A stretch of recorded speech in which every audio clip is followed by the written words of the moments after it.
on the screen shortly and dive into some of those topics. We might not have time to cover them all, but David, what do you think we should start talking to?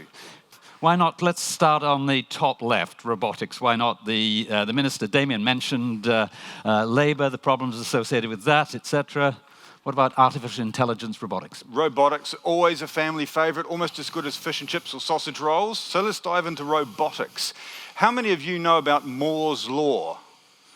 Yeah, few hands showing, not that many. Moore's Law was an observation that said every couple of years you can squeeze twice as much onto a silicon chip.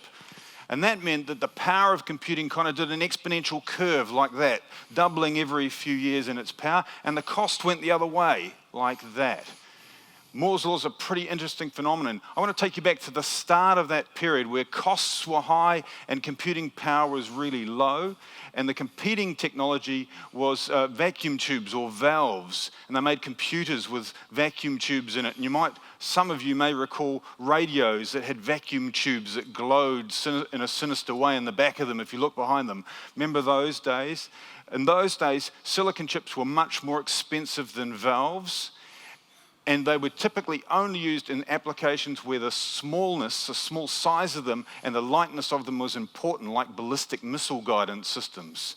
But as more of them got produced, they went down that cost curve, and gradually silicon chips took over from valves, and you don't get appliances with valves in them any longer. I think for robotics, we're in exactly that position, right at the start of the curve. Yes, robots today for harvesting fruit are slower than pickers. Yes, they're more expensive right now than pickers, but they're on the way down that curve. And when they start going past the cost of using manual labor, there'll be no turning back. Here are some examples up on the screen that you can see here. These are different robots in field trials in different places in the world, each one from a different robotics company, each one picking a different type of fruit or vegetable. You've got lettuce, raspberry, tomato, apple, and strawberries here, just to give you a feel of the pace of this industry. It's coming down that curve quick, and it's going to be here soon. I've got a video to show. Let's have a look at this video.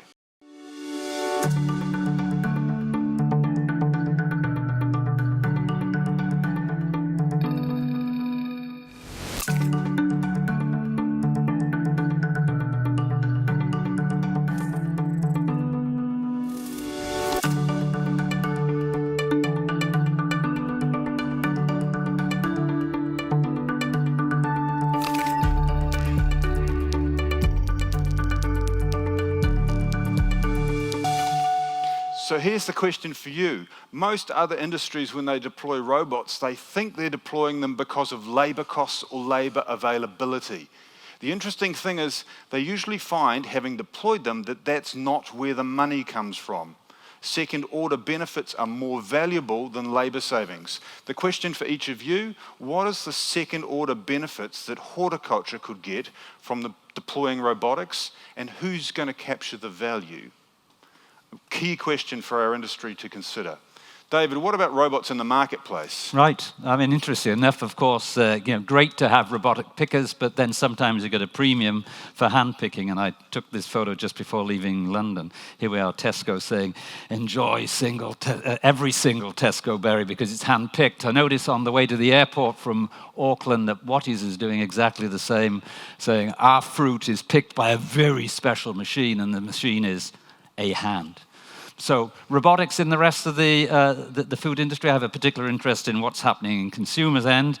And boy, if anything, there is such a lot of action in artificial intelligence and robotics through the supply chain. I've just lost the picture. Back again.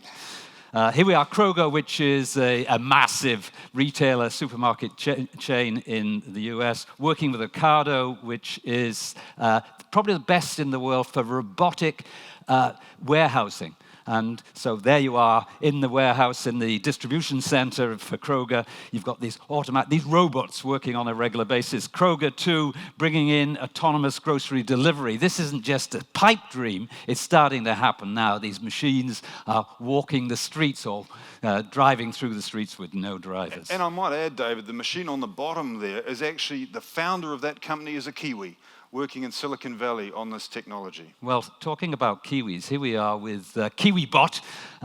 Actually, the genesis of this is not from New Zealand, actually it's from Latin America, but here's a robot delivery vehicle which is, they're testing it on campuses in the US where it's delivering groceries.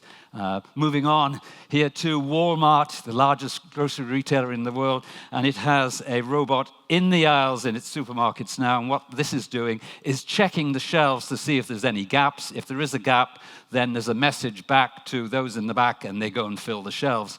I was, last week, I was talking to the pork industry in the US. I was in Boston, and in the hotel that I was in, which was the Mandarin Oriental, my boarding pass and a snack was delivered to me by this robot that just arrived at my door, phoned me in my room, and then presented it's happening, it's out there right now, it's a big, big deal.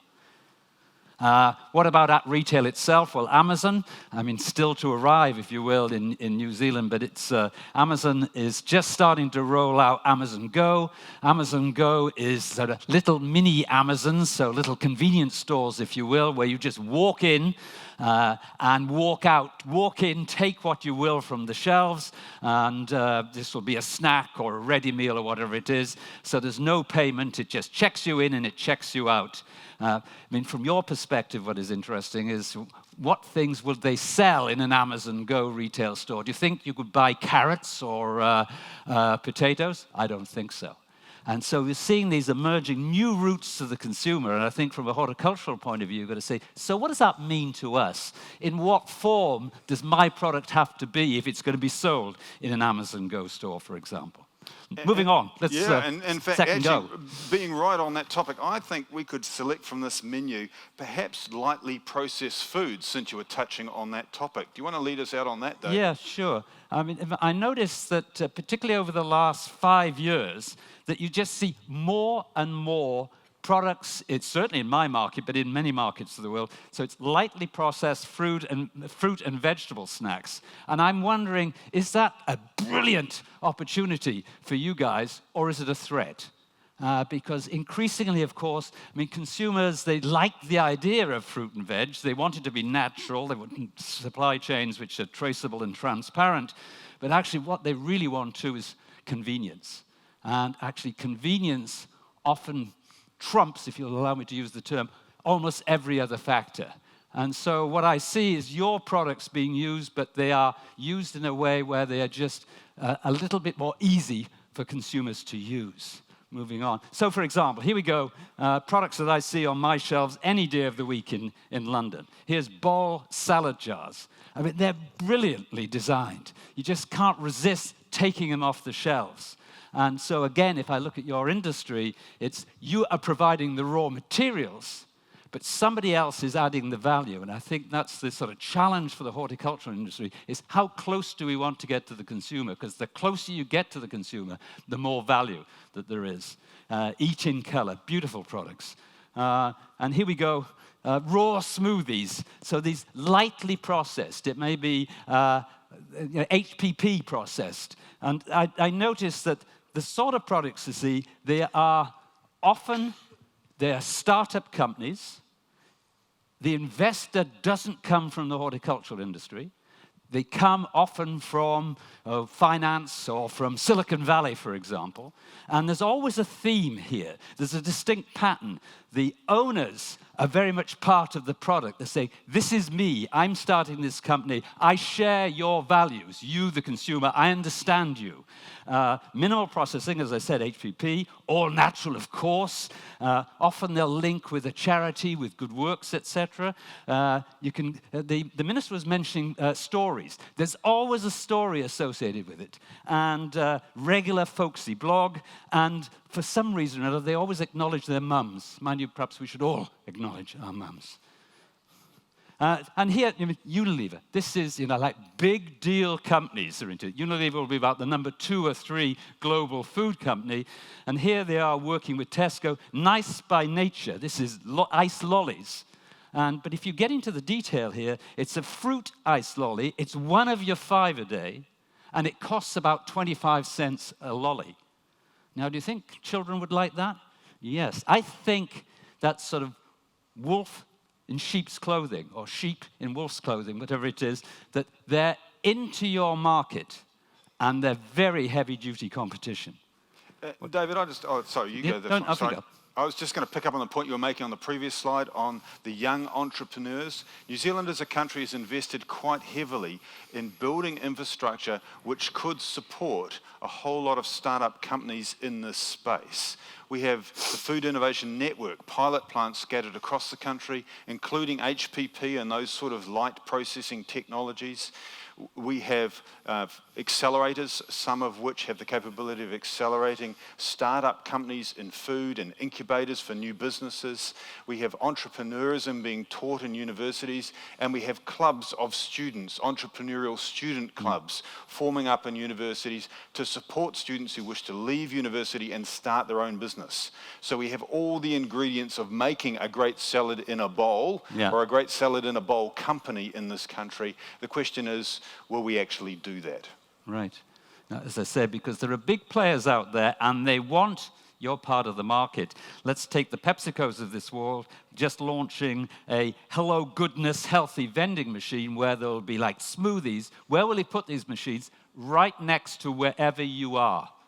Right next to the water in the office. Right at the bottom of the apartment block, etc. Where's your product?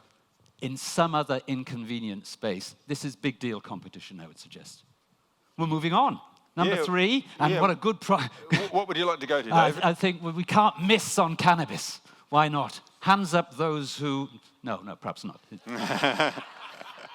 What do you know about cannabis? Well, let me talk a little bit about some of the international investment into cannabis. I'm sure it hasn't escaped your notice. A lot of money pouring into cannabis, growing companies around the world with the legalization of growing cannabis. A lot of it's gone into the production side. Very large controlled environment growing facilities. But it hasn't stopped there. Once you're producing a lot of cannabis, you now need to think of how you're going to sell the cannabis. We might think it's all going to go into medicinal outlets. That is not the case. Have a look at this next picture. Here's some food products incorporating cannabis within the product, and that is definitely a growing trend. On to the next slide.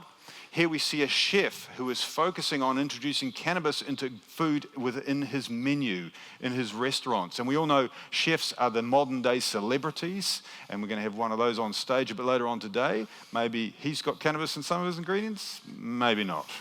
Anyway, we're seeing definite trend of cannabis entering food. And last but not least here, you can actually get a degree in cannabis chemistry now in the US. Who would have thought, eh? Students studying cannabis. Fancy that. And is it going to be a big deal? It is a big deal. If I look at the market or the projections on the market, here we are by, when is it, just in the next couple of years, essentially, US 32 billion, and that is only the starters. Apart from being a Brit, I also carry a Canadian passport, lived there for 10 years, and Canada is right up in the forefront. Where cannabis legalized there, there's so much action, financial action and commercial action in the cannabis area, and it's not often Canada is number one, but they are here. I was just taken, for example, here's one of the major Canadian cannabis players buying into actually high-value horticulture in the UK as a base to start to produce cannabis once it gets the okay in the UK. And so if Canada is number one in terms of legalization, there are about 23 countries, including New Zealand, as I understand it, where you may get the tick over the next 1 or 2 years. Every single major brewery, international brewery, and spirits manufacturer is into cannabis. Why? Again, it's the CDB part of it, so it's going to be instead of alcohol, why not have something else which will give you a little lift? I can't wait. And look at this down the bottom. I thought the implications for you guys. In Canada, where it's already started, where it is a big deal, Canadian greenhouse sector is saying, hey, this is unfair. The margins in cannabis are so high that it's stealing our labor force. So that's the other side of the coin if you went big deal into cannabis here. Is there opportunities for New Zealand? I would think so. You've got that sort of green and pleasant land. If you're going to be a cannabis user, you want to know exactly where did it come from, and you'd prefer it not to come from the Mexican guy you met around the corner. You want that sort of transparency and traceability, and I think you've got the right story here. Back we go. Yeah, where should we go next, David? What about, since we're talking about big production systems, let's talk vertical farming. Right. Here we go, vertical farming. Wow. I think that is a long way to go. And why? Again, the minister was saying that you can produce enough food, is it for 50 million? It always amuses me when people say, New Zealand can feed the world. No, you can't. You can, as he said, you can feed 2 large cities, frankly. And it's sort of intriguing. If you look around our world, we tend to think in terms of countries. There's about 196 countries, and it's always trade talks between countries. But actually, as I see the world, I think increasingly it's about mega cities, big deal cities. Let's move forward, say 5, 10, 20 years, and there'll be about 600 cities of 20 to 40, 50 million people. Enormous size, really. It's astonishing. And the cities, as far as I can see, starting to acknowledge that they've got more in common with each other than they have with their country in many respects, not least because often those big cities are right on the coast, and with global warming and sea levels going up, they're saying, how are we going to cope with this? And large cities and the governors of large cities are saying, we want to see more self-sufficiency within our city. We want to be self-sufficient in energy. We want to be self-sufficient in water. And perhaps we want to be self-sufficient in food. And it seems a bit crazy, but say, why can't we grow more food in our city or close to our cities? And I think there are opportunities here. So, for example, let's go to the US. The guy with the cowboy hat is a fella called, is it Lusk or Musk? Musk. Musk. Do we know the Musk guy? His brother is the Tesla investor, and actually this one is also on the board. He has a company called Square Roots. It's an urban farming accelerator. Moving on, here we are, Ocado. Remember I mentioned Ocado, which builds these automated warehouses. They're now working with the same Musk guy, and they're saying, look, every time we put up a distribution center for groceries, why wouldn't we just have a unit on the side which produced all our salad crops, for example? So we can just produce to order, and then the promise to customers is that this was produced right here by you and yesterday. So brilliant opportunities, I would suggest. Plenty. The big deal investors, again, this is backed by Jeff Bezos. Who's Jeff? Jeff is the guy that started Amazon. So there's huge money going into this area. And what's it about? It's about extraordinarily sophisticated, high-value horticulture using greenhouses. And as you've seen in this picture and some of the others, the vertical farming is typically leafy greens, leafy green crops with quick rotations. That's where it's starting. But think of that technology disruption curve we've talked about before. That might just be the entrance point. In fact, we know that the technology is there to shrink down traditional large tree crops down into something very small in size, and vine crops too, and to encourage continuous flowering, continuous fruiting. What happens if you take that, which is genetic technologies, and apply it, and it gets market acceptance? What does that do for our industries, which are based on those type of crops? So big questions for New Zealand here. If the world swings very vigorously this way, do we stand outside from that and say, hey, there's a great niche position for the country to be still all natural? Or do we say, actually, no, this is a massive disruptor to us. We need to control part of this business. We need to be in this game ourselves. A really big set of decisions for the horticultural industry coming at us over the next couple of years. And what grows well in this sort of vertical farming, just to link to the previous bit, is cannabis, frankly. Some of you might have tried it earlier in a small scale. I can't wait for it all to come. Without sharing my particular problems, for about 40 years I've been arthritic, and I have to take a cocktail of drugs every morning, largely for pain relief. Although far and away the best pain relief as far as is alcohol. And I'm trying to give my liver a rest. I'm just a little skinny guy, but actually my liver is the same size as Tasmania. And if I can possibly maybe use some cannabis, that will do instead of the bubbly. So, fingers crossed, David. Yeah, there we go. What's next? Yeah, how are we going for time, David? Look, Yeah, we're doing all right. well, I think we're about halfway through. Yeah. So what should we do next? Actually, since we've been talking about novel growing systems, perhaps in novel crops, perhaps we could go to seaweed. Seaweed, why not? Oops, yeah, there it is. Hang on. Right, possibilities of seaweed. What's that about? So look, have a look at this slide. You can see some of the potential uses for seaweed sitting here. Biofuels, biomaterials. You can use it as a livestock feed, and actually if you use the right one, it's methane reducing. And you can actually use it as a food itself. So potentially big opportunities for seaweed. So here's the question. Next slide, please. Could your next orchard look like that? New Zealand, a relatively small country on land area. We're by number 77 or something like that in the world, right next to places like Gabon. But in the top 10 set for sea area, we're a sea superpower, right up next to countries like the US when it comes to sea area. Have we been looking at this all wrong all along? It's a funny old thing, isn't it? We think that we just have to grow on land. And, and like so next slide. Yeah, on we go. And here's an interesting photo I've picked up. Here's a Dutch weed burger.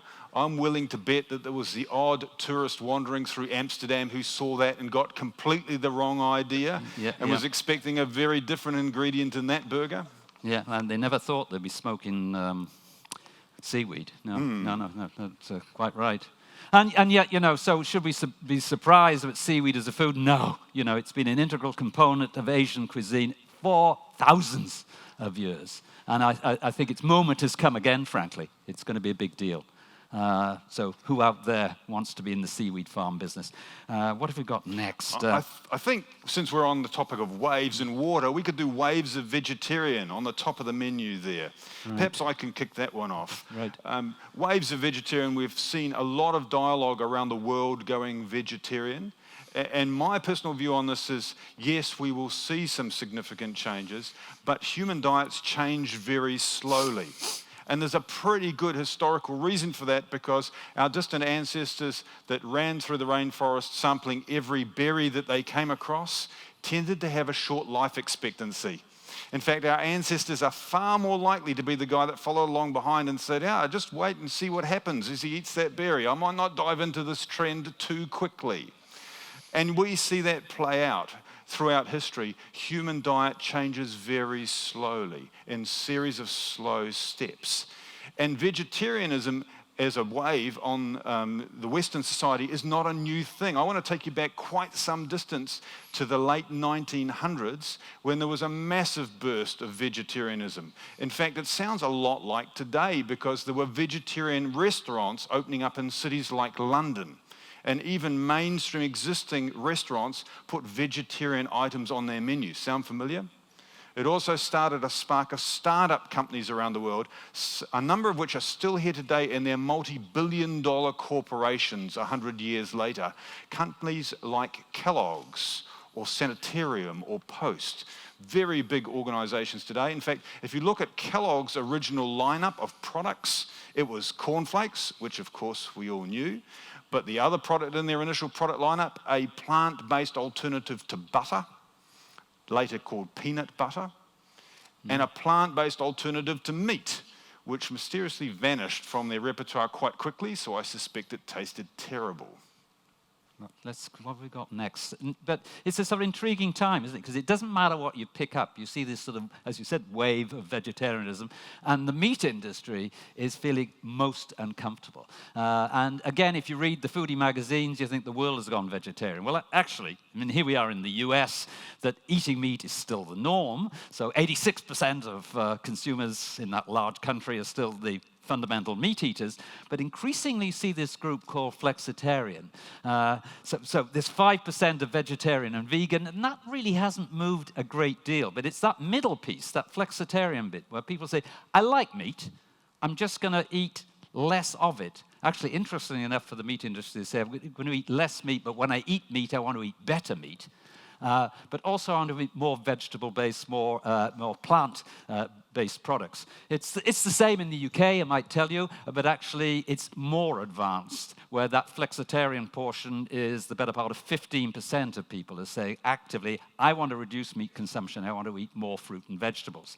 But if I look what's happened in the last just 7 months, for goodness sake, here we are 2019, so since January of this year. Here we've got Carl Jr., you know that. Well, across the US, the vegan Beyond Burger launched in the US. Here we go with the Beyond Meat Burger, A&W again, a international chain, but particularly in North America. I was in Canada at the time when I had my first one. You're lucky if you can buy this because they just move off the shelves so quickly. McDonald's in Germany just launched their big vegan burger. Who are they buying it from? They're buying it from Nestle, for goodness sake. So, you know, the biggest food company in the world into this sort of business.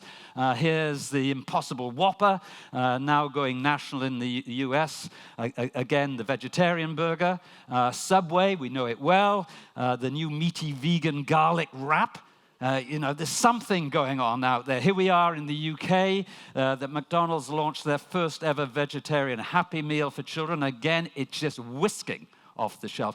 That must be an opportunity for this industry, surely. So, so let me just close out that session by saying Kellogg's meant to change the world. They did seek to make everyone vegetarian when they launched. They didn't clearly succeed in doing that, but they did create breakfast cereals, and they changed the Western breakfast for the next 100 years. So what's going to come out of this trend, I don't know. I pick it's not going to convert the world to vegetarianism, but it might just change a chunk of the Western diet. Yeah, sure. And that's it. Again, back to the meat industry, they're sort of panicking, saying, are we going to see this big swing? Look, the meat industry globally, it's billions and billions. This move towards a more vegetarian diet, look, if it took 10-15% of the global market for me, it would be massive, bigger than Ben-Hur, as they say, huge. And that's what I expect to see. No, the world is not going vegetarian. Actually, interestingly enough, in Asia, I think they've been flexitarian for the last 4,000 years. And you know, for all of us we all travel in Asia, and when you have a meal there, we don't have. In New Zealand, you're so sort of meat-centric. For goodness sake, if I look at your meat consumption, I'm astonished that you could afford the time to be here. You know, you should be home sort of chewing on the rear end of some large mammal. But, you know, it's about time you reduce meat consumption. However, well, let's go on. I think we're on a roll, Dave. Let's talk plant protein. Plant protein, my. Yeah, yes. I mean, protein, again, if you think particularly Western markets, protein normally was another word for meat. But all I see is that the canopy, I mean, if we're in horticulture, we understand the word canopy, that the protein canopy is just getting broader and broader and broader. So meat might still be in the center, but what else is proteinaceous? Well, it's plant-based stuff, it's dairy-based stuff. Let's have a look here. So this food revolution, here's a headline from just last week from UBS. So what's UBS? Well, it's a global bank, it's a Swiss bank, and we're used to seeing headlines saying the world is going vegetable-based from special interest groups, from the Vegetarian Society of New Zealand or whatever. But here is a global bank saying, okay, that plant-based segments will be 85 billion by the end of the next decade. That's huge. As people seek out, alternative options that are more environmentally friendly, according to this great investment bank.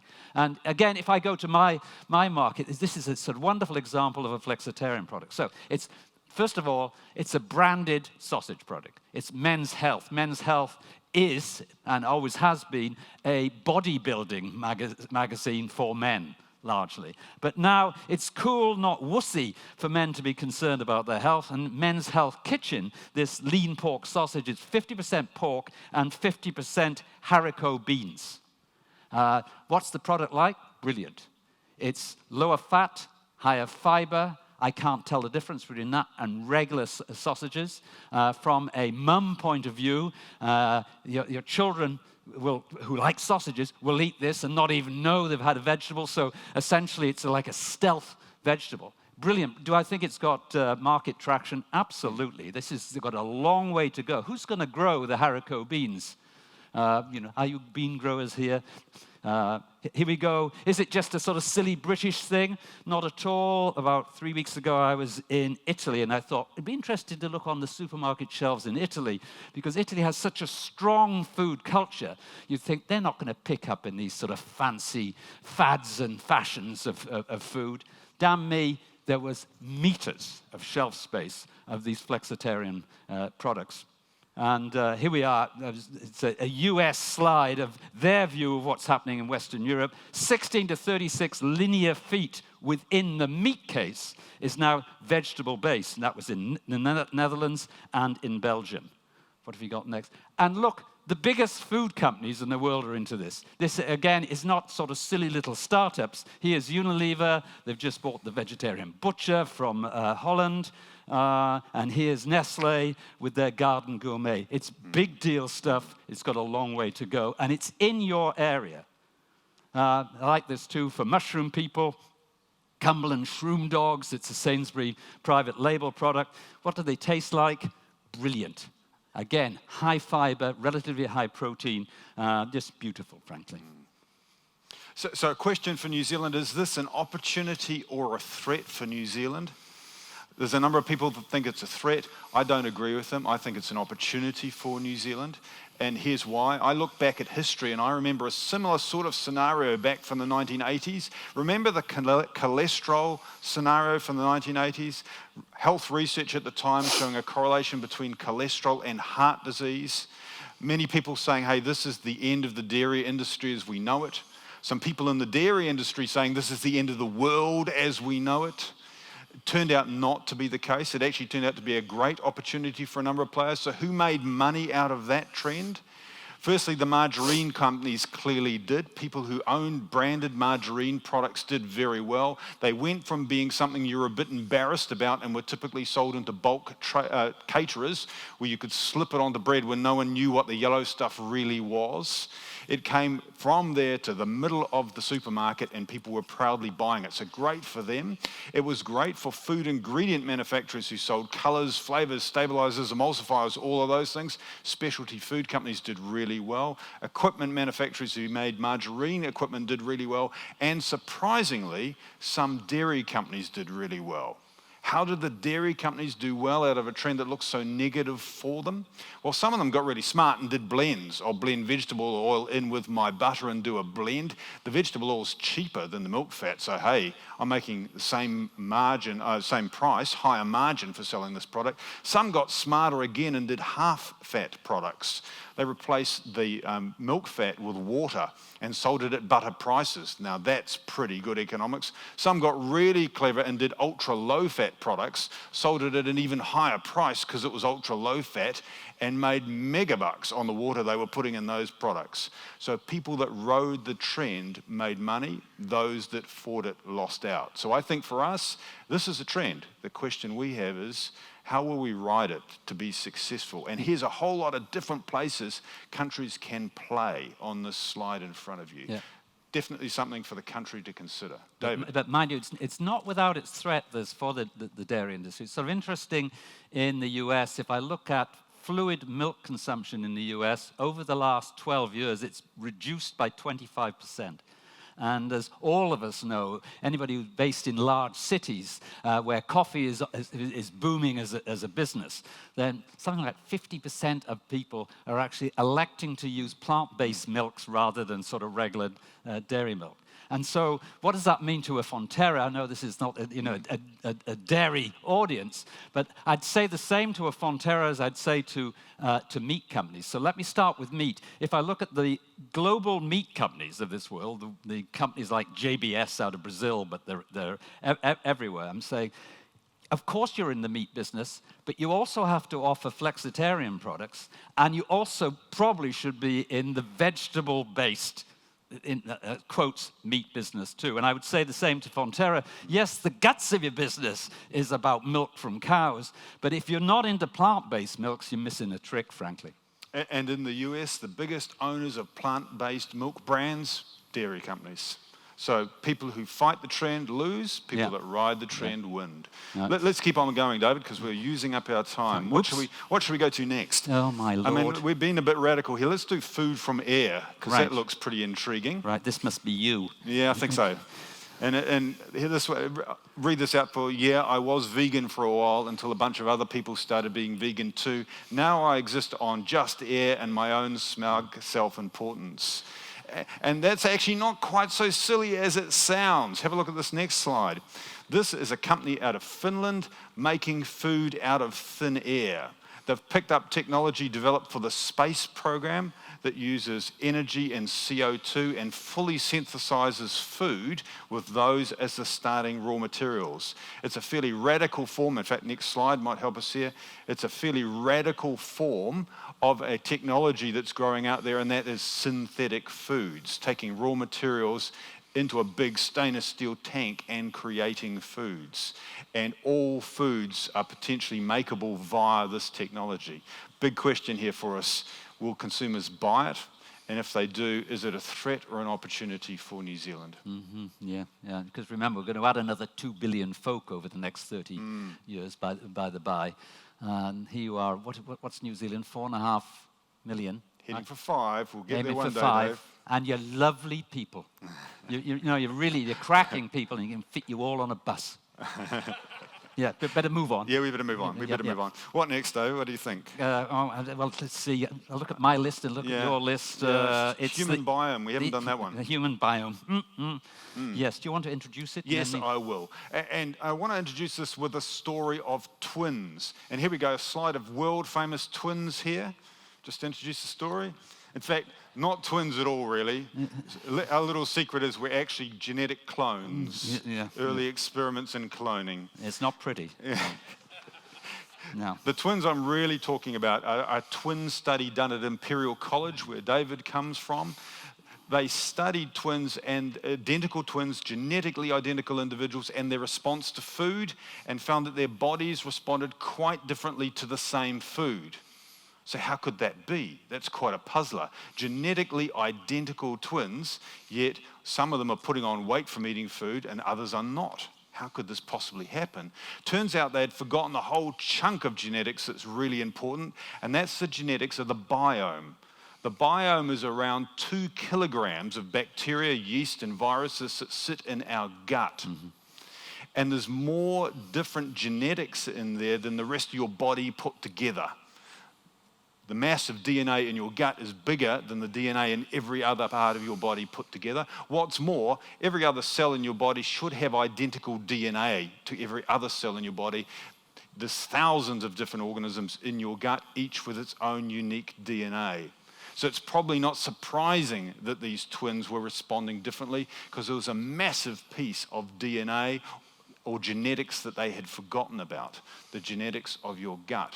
And they're finding really interesting things as they start to study this. You can change the makeup, the mix of different organisms in your gut by changing the food that people eat. And what's more, because the organisms in your gut typically pre-digest the food for you, they break it down and chew it for you, spitting out some byproducts. These byproducts actually affect the way our bodies operate, including things like mood. And they've done some clinical studies showing that by diet, you can actually affect depression in many cases if you change the gut bacteria makeup. So by transplanting the right bacteria into people's gut who are suffering some types of depression, they can actually cure depression. So this is pretty significant sort of medical science happening as we speak. The key part for this audience is a lot of people are saying, and you can do that by altering food, and often plant-based foods are things that move the biome in the right direction. So expect some major stuff in this area over the next 10 years. Yeah, couldn't agree more that if your product has any claim in stress reduction or mood improvement, it's sort of brilliant. And actually, you don't really even need the scientific basis to just mention that it's good for stress reduction, and it'll do well. What have we got here? So, yeah, health and well-being, mentioned by both the finance minister and Damien. Look, every country has got its own Eat Well guide. As I mentioned, I'm Canadian. Here's the most recent Canada Food Guide. And first of all, the nice thing for you guys, I mean, look at the what proportion of the plate is fruit and vegetable. So most of it, as far as I can see. Can you imagine how good the meat guys feel in Canada? Spot the meat on this plate. And right at the top, just on the right-hand side, as I look at it anyway, there's a little teeny bit of meat. And what does it say about beverages? Make water your drink of choice. I mean, again, the dairy guys aren't celebrating that. That's Canada. The US would be essentially the same if the politics of food eating were not so strong there, where the agricultural lobbies, or particularly the livestock and meat lobby, is saying you can't say that about meat. But what sort of intrigues me about the health and well-being, but let me ask this audience, what proportion, who has a Fitbit? Fitbit, yeah, it'll be, here we go. I mean, relatively few, but what does that suggest? That a lot of you need to get out more. I think that's by the by. But increasingly, we use technology to monitor our health and well-being, and I just see that coming at a rush, David. So, for example, different lifestyles will determine what our diets are. So, for example, just taking this one here, if you want to be, the big, strong guy with the large muscles, etc., then there's a specific diet. On the other hand, if your concern is perhaps weight control, then there's another diet. Or do you want to be more zen-like? There's another diet. Or do you have a specific health problem? It might be high blood pressure or cholesterol-related, or then you have another diet. And what we're seeing increasingly is technology that will help us to take this decision. So, for example, back to Imperial College, that a colleague of mine, Chris Tomazu, he's developed and patented the DNA nudge. There it is on the screen. So what's the DNA nudge? Little teeny machine, just like this flicker that I've got. And what you do is take one of those cotton buds that you clean your ears out with, swab your mouth, pop it into the DNA nudge, so it's got a fingerprint of your DNA, I suppose. And then when you're shopping, that you just take your DNA nudge and go zap against the barcode of the food product you're about to buy, and it will give you a reading on whether that's good or less than good for you personally. And this is being tested right now in Waitrose, a major supermarket chain in the UK. So it's not Scotch mist, it's real stuff, and it's coming at a rush. I mean, from your perspective, to say, how would we stand? Is this good for us? It probably is. That we want to be, so that, the products you produce, good for well-being. And again, just one example from the US, we've got nutrigenomics, genetic testing for personalized nutrition. You just see more and more of this. You got anything on this? No, I think we'll move on. I think we've got about 10 minutes on picking, Dave. Yeah, I'm just looking for anyone waving us off the stage, and I think we've got about 10 minutes. Let's just do a couple more, shall we? Shall we do the Berryfruit sports performance? Because I've got a question for you on this one. Right. New Zealand's been investing for a while now trying to understand the medical benefits of the products that we produce in this country. In fact, we've got a national science challenge that looks at this. So it's an area we've been focusing on. We've been looking at kiwi fruit, and we've been looking at a range of other crops, but particularly looking at berry fruit. Yeah. And there's some pretty useful indicators of health and well-being from consuming berry fruit. Do you think we're looking in the right place? Right. The berry fruit, they're having a moment, aren't they? I mean, if I look in my own market, it's brilliant. I hope I've got. Fresh berries are doing so well in the UK that increasingly you'll see this in the fruit and veg section. It's fruit and berries. So, there's fruit, there's just regular stuff, and then almost at a higher level, there are berries. And they're getting more and more shelf space.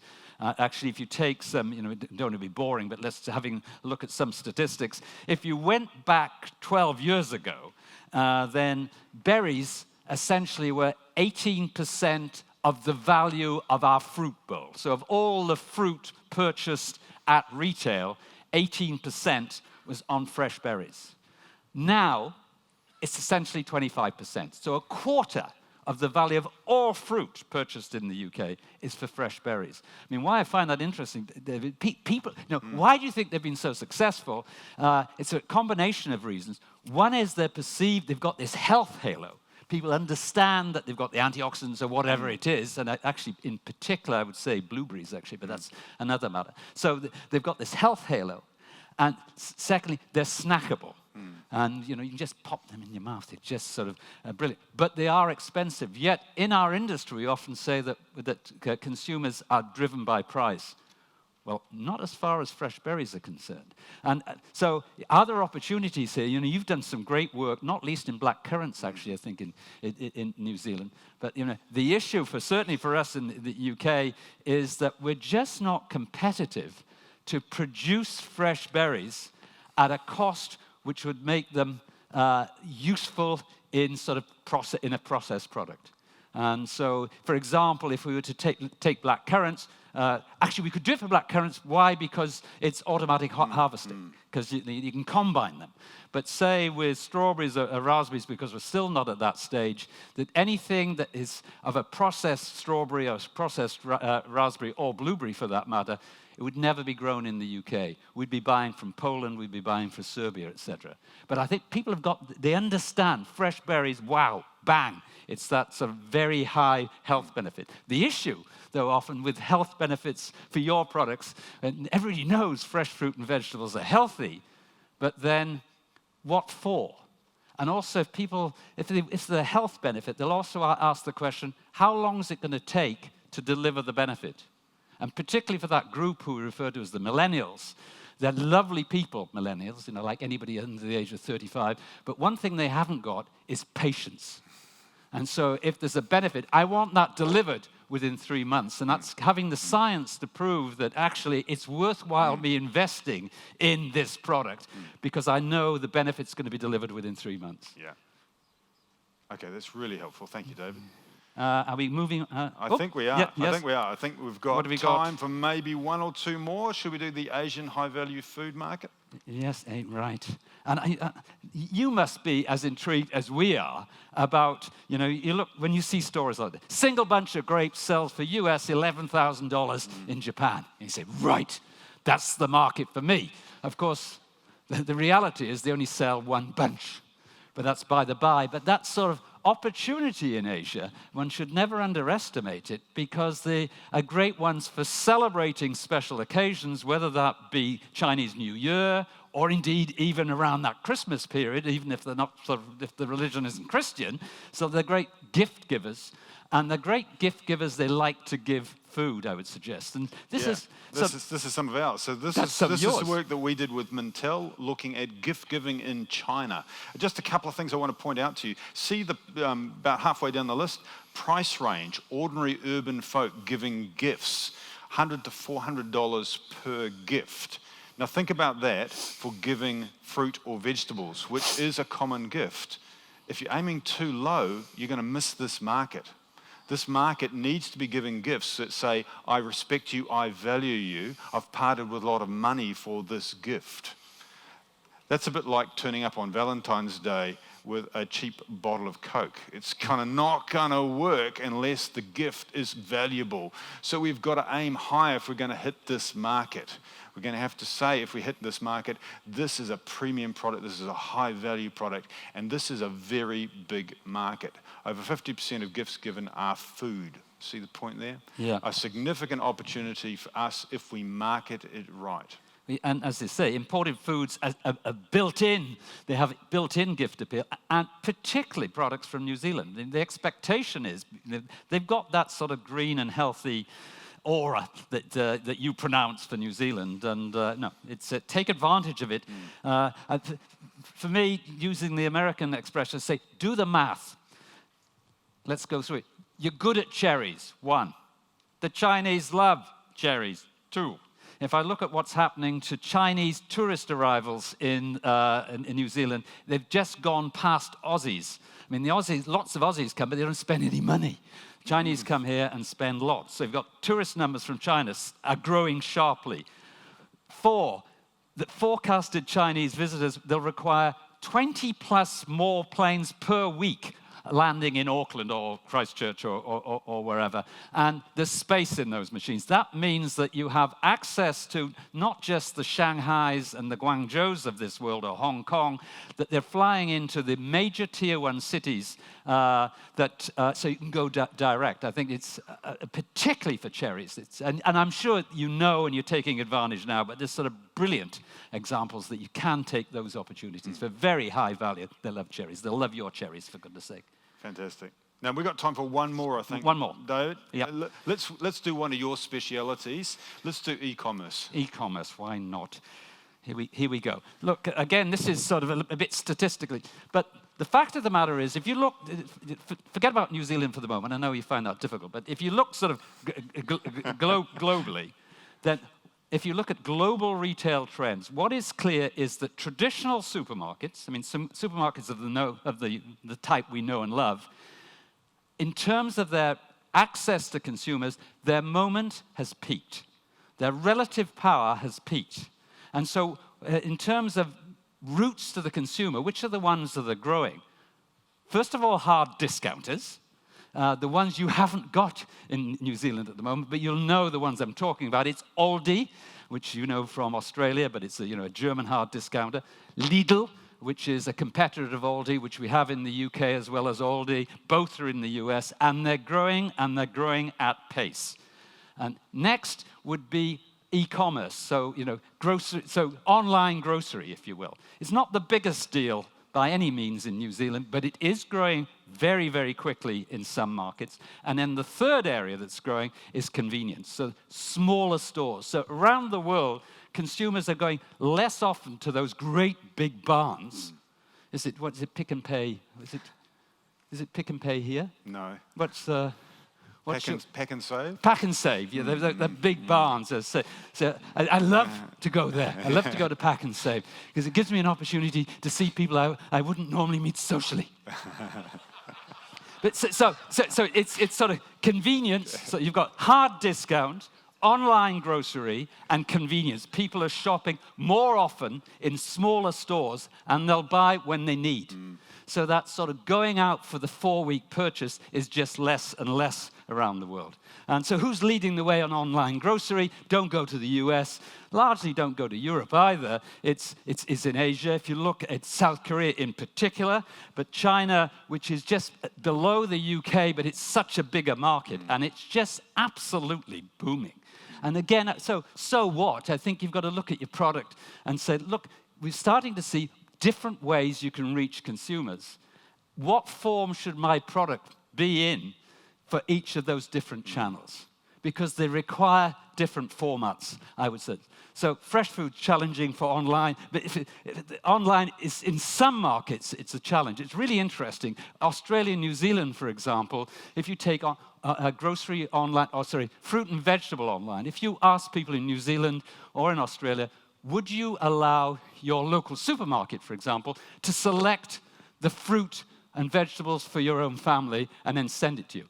Often as not, when I ask that question, there's a spontaneous burst of laughter because they assume that I'm sort of trying to be funny. And what it suggests to me is the lack of trust in major supermarkets. Whereas in China, not at all. The view would be, that's a natural way for us to buy products. Who wants to go outside in all the traffic? And also, if they look at wet markets, increasingly that millennial group of China is saying, we don't want to buy any food there. It's just disgusting.